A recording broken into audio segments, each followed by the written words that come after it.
لا مهما يطول الدرب فالحق الحمد للہ وکفا والسلام علی عبادہ الذین اصطفا بسم اللہ الرحمن الرحیم والخیل والبغال والحمیر لترکبوها وزینہ ویخلق ما لا تعلمون۔ سورہ نحل کی اس آیت میں ارشاد ہو رہا ہے کہ تمہارے پروردگار نے تمہارے لیے گھوڑے اور خچر اور گدھے پیدا کیے جن پر تم سوار بھی ہوتے ہو اور وہ تمہارے لیے سامان زینت بھی ہیں۔ وَيَخْلُقُ مَا لَا تَعْلَمُونَ، اور وہ ایسی بھی مخلوقات کو پیدا کرتا ہے جن کے بارے میں تم نہیں جانتے۔ اس آیت میں ارشاد ہو رہا ہے کہ اس کائنات کے علاوہ، ان مخلوقات کے علاوہ بھی مخلوقات ہیں جو پر خالق کائنات تخلیق کرتا ہے جن کے بارے میں تم نہیں جانتے۔ وَيَخْلُقُ مَا لَا تَعْلَمُونَ، وہ تخلیق کرتا ہے ایسی مخلوقات جن کے بارے میں تم نہیں جانتے۔ آیت کا اگر یہ ٹکڑا وَيَخْلُقُ مَا لَا تَعْلَمُونَ ذہن نشین ہو جائے تو ہم سورہ یاسین کی ایک آیت دیکھیں گے جس میں ارشاد ہو رہا ہے سبحان الذی خلق الازواج کلھا مما تنبت الارض ومن انفسہم ومما لا یعلمون۔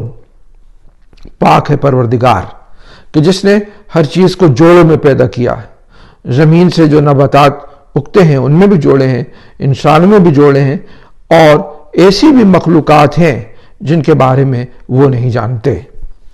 سورہ نحل میں ارشاد ہوا تھا وَيَخْلُقُ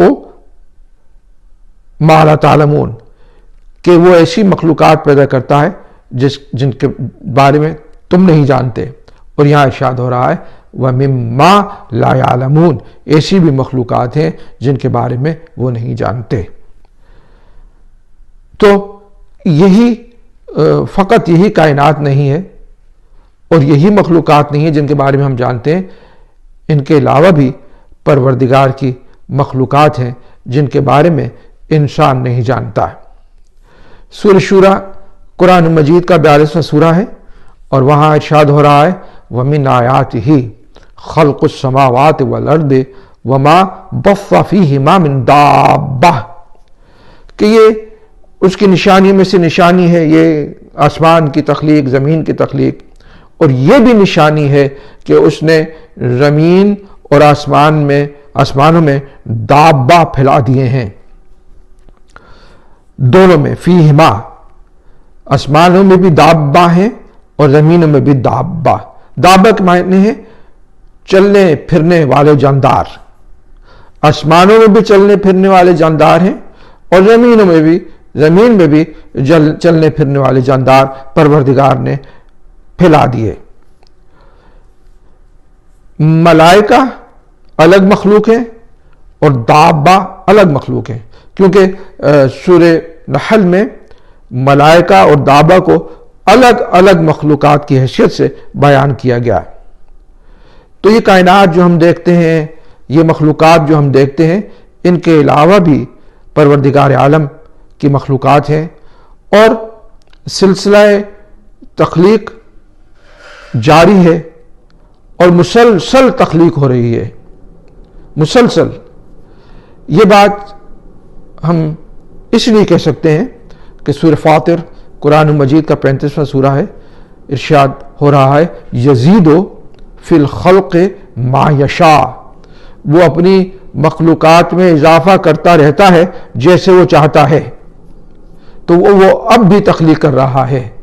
یزید فی الخلق ما یشاء، وہ اضافہ کرتا ہے اپنی تخلیق میں جیسے وہ چاہتا ہے، اپنی مرضی کے مطابق۔ بقول شاعر کہ یہ کائنات ابھی ناتمام ہے شاید، یہ کائنات ابھی ناتمام ہے شاید، کہ آ رہی ہے دمادم صدائے کن فیکون، مسلسل تخلیق ہو رہی ہے۔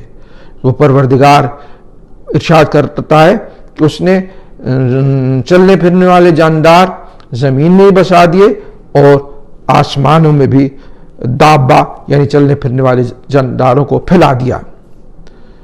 دابا چلنے پھرنے والے جاندار, اور وہ سب کا خالق ہے, سب کا مالک ہے, سب کا رازق ہے.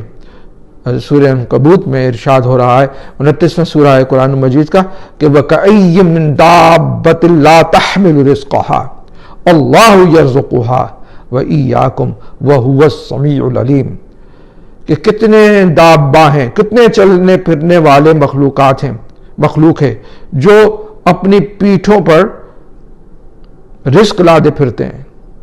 اللہ انہیں رزق پہنچاتا ہے اور وہی تمہیں بھی رزق عطا کر رہا ہے, اور وہ السمیع ہے, العلیم ہے. وہ اپنی مخلوق کی التجاؤں کو سنتا ہے, دعاؤں کو سنتا ہے, اور وہ جانتا ہے, وہ العلیم ہے کہ اس کی مخلوق کو کیا چاہیے اور کس وقت کتنا رزق پہنچانا ہے. سبحان ربک رب العزت عما یصفون وسلام علی المرسلین والحمد للہ رب العالمین.